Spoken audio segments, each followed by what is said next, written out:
The euro markets are falling deep into a recession and then will head into a depression.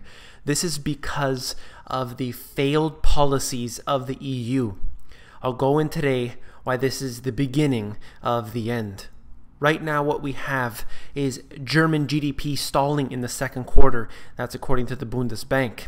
And they had the audacity to claim that this was a weather-induced boom in the first 3 months of the year. They suggest that economic contractions and expansions can be due to the weather.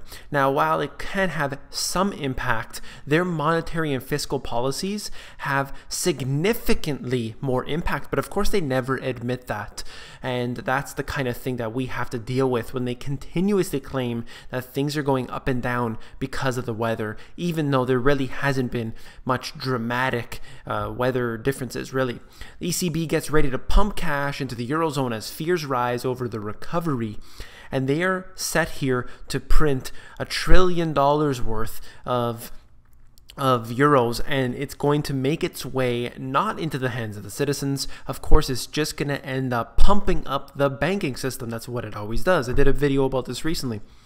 And the Mario Draghi here says that he's preparing the work in place for quantitative easing, the Fed's favorite words, to combat deflation and economic stagnation. Now, some are saying that because the Fed is beginning to taper, then the ECB has to step in and fill that void because, of course, globally, all of these markets are interconnected and they have to continue to create more and more debt. Now, while this could be true, I don't have the insider intel on this. However, I will say that they're never really stopping their printing mechanisms. They always continue it. Look at QE1 and QE2, for example. In my book, I predicted QE3. Why? Because it can't stop. QE3 may eventually stop, at least what they're going to show us on the television, but they're going to have to do a QE4. They're going to have to do a QE5. It can't stop because that's how the system runs. So obviously it has to continue. Let me go on.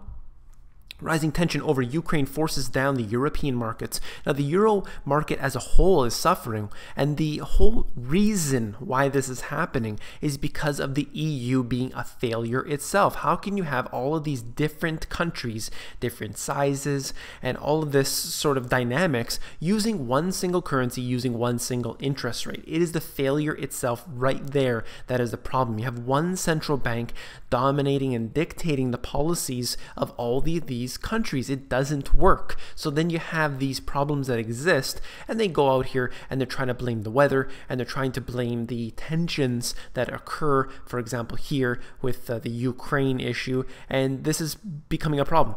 Now, if you looked at what happened in the US, when they say that, tensions in the Middle East are, really giving a problem to the markets, and they can use all these excuses all they want, but when you're playing games, when you're gambling with the system, you're going to run into problems. You can't avoid this. You're manipulating the system to a point that it is completely contrived. It is manufactured. You can't tell me that tensions are really causing it to move up and down because the whole system is manipulated. We don't know what's true anymore. Nothing is a reality.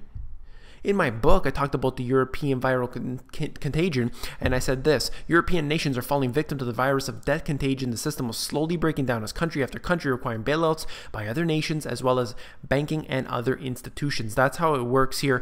They get the bailouts, and the citizen, in fact, doesn't get that money. See, the bankers use the wealth of the nation, gamble it away, and when they're cash strapped, they need to go out and get a bailout. Now, some instances, you have other countries bailing out other countries, you have banking institutions coming in, but regardless, the elite always get the upper hand.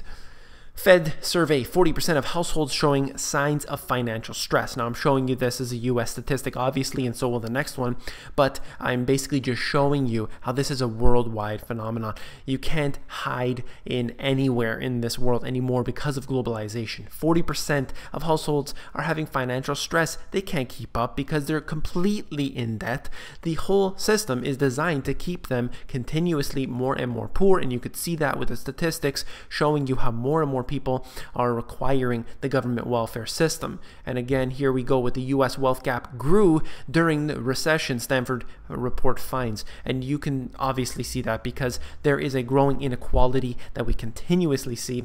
You look at the CEO bonuses, how they get multi-million-dollar bonuses, and it is pretty ridiculous. It's pretty obvious actually when you see who's really getting the bailouts, who's controlling the whole system, who gets the tax breaks, who, like Warren Buffett, says you need to tax the rich and then is exempt from all of them, who gets a bailout himself. It is a joke. This system requires real monetary reforms where we can get the big business out of it, where all of the lobbying and all of the campaign contributions can be washed away, and we can have a system based on actual reality. However, it doesn't seem like that's the case. I hope you like this information, and if you do, please give me a thumbs up, and don't forget to subscribe to these videos. It's very important to be a subscriber, so you make sure to get all the intel here. And if you want more intel, if you want the best stuff, it's at the Insiders. The Money GPS Insiders is a free thing that I give out. It is at themoneygps.com. You scroll down to the bottom, you fill in your email address, and you get occasional emails from me with good, short, concise info.